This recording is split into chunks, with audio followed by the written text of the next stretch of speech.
Hi, I'm Shelley Wood. You might know me from shelleywood.com. This is my tiny sewing room where I make doll clothes sewing videos.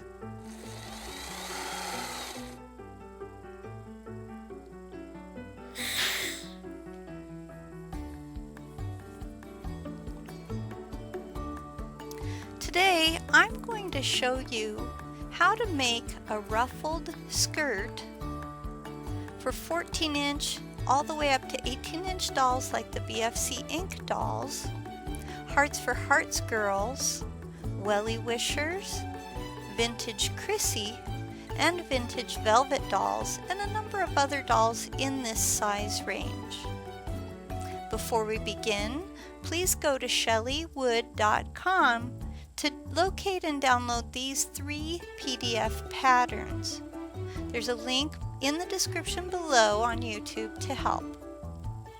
Use the pattern to cut out what you see here, and notice the skirt is about half the length of your ruffle. Create a double fold hem along the ruffle's edge. Some people call this a rolled hem. And again, when you're making your ruffle, it should be about twice the length of the skirt. So if you're making this for a doll that isn't using this pattern, the measurements are about the same. Now, after I do my rolled hem, I tend to like to use a whip stitch to hem. But you could use a sewing machine. The trick is to check frequently for uniform hem length by comparing the end of your hem to the section you're currently working with on the hem. So watch me do this by hand. I love to sew by hand because you can be so precise like this. So see, I'm stopping to check the length of the hem to make sure that it has a uniform length as I go. This is especially important when working with a ruffle. When you finish hemming your ruffle, press the hem with a hot iron. Now, if children are watching this, they will need help. Here's how I measure my thread for gathering.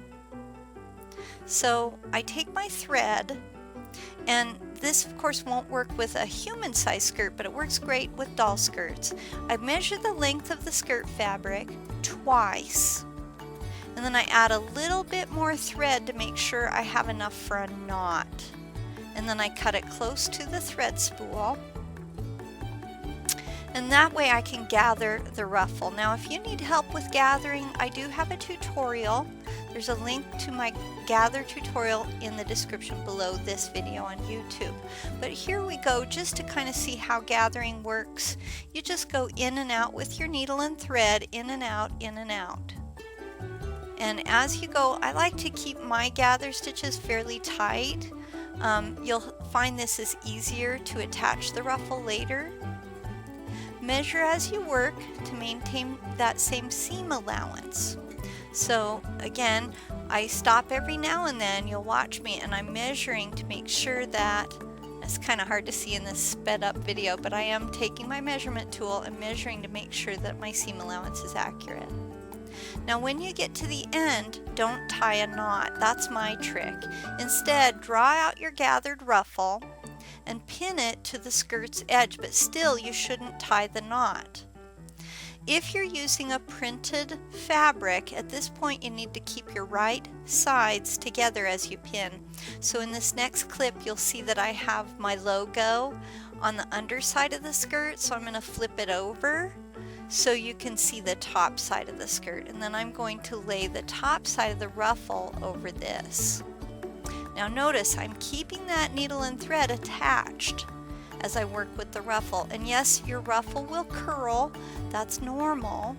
If it doesn't curl, you might not be giving it enough of a gather. Okay, so I'm gonna pin just like an inch apart is about what I do. A couple centimeters in metric, and notice I stretch it out every now and then to make sure that I'm about the right length. Sometimes I make mistakes too, everybody does. So what'll happen is I'll start going and realize I've given it too much extra ruffle, and then my ruffle's too long.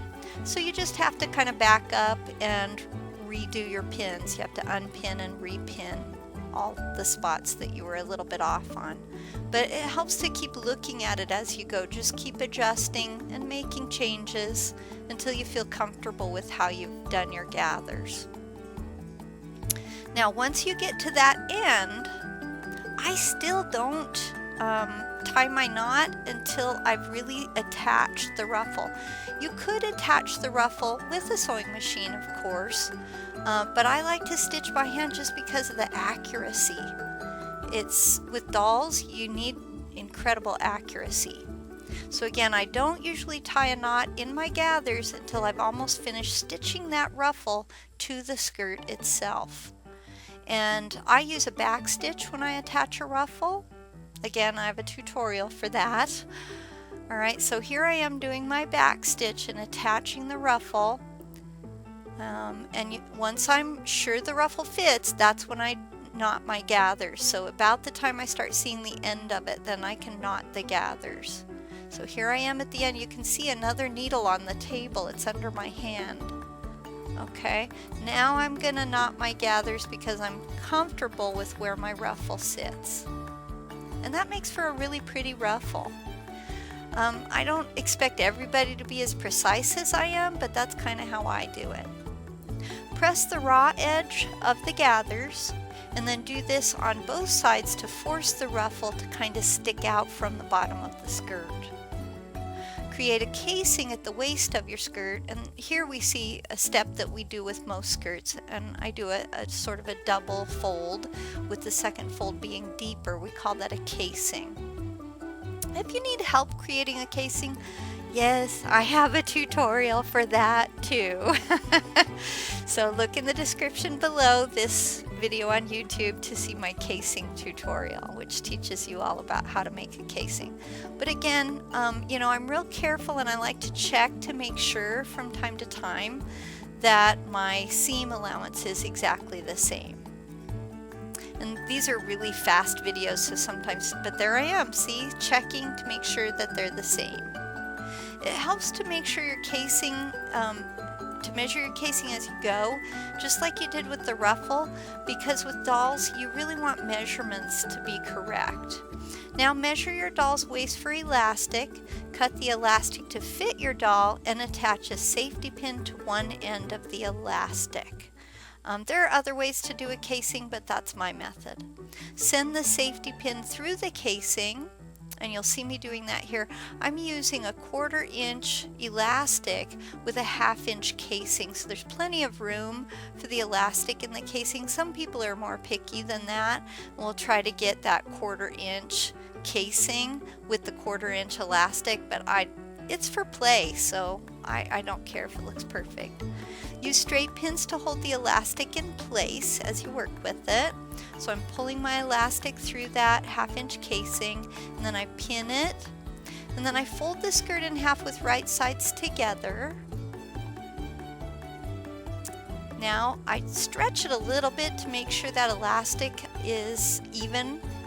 Sew from the elastic at the top to the bottom of the ruffle, and I even go over the elastic sometimes several times to make sure it stays in place, because again, children are going to play with this skirt. In fact, my niece plays with this skirt. It was a Christmas gift for her, or maybe birthday. Anyway, she loves it. And with little kids' fingers, you know, they can be a little rough on things, so I like to really stitch that elastic in there good. Now I'm going to invert the skirt, and I'm ready to try the skirt on a doll. For more free printable sewing patterns to fit dolls of many shapes and all different sizes, I just love my little Wellie Wisher in this. Remember to visit my website, shellywood.com. And yes, all of those outfits are available. Well, that's all you have for today. Thanks for watching. If you like my videos and free patterns, please share them on your favorite social media platforms. It really helps my website grow if you spread the word.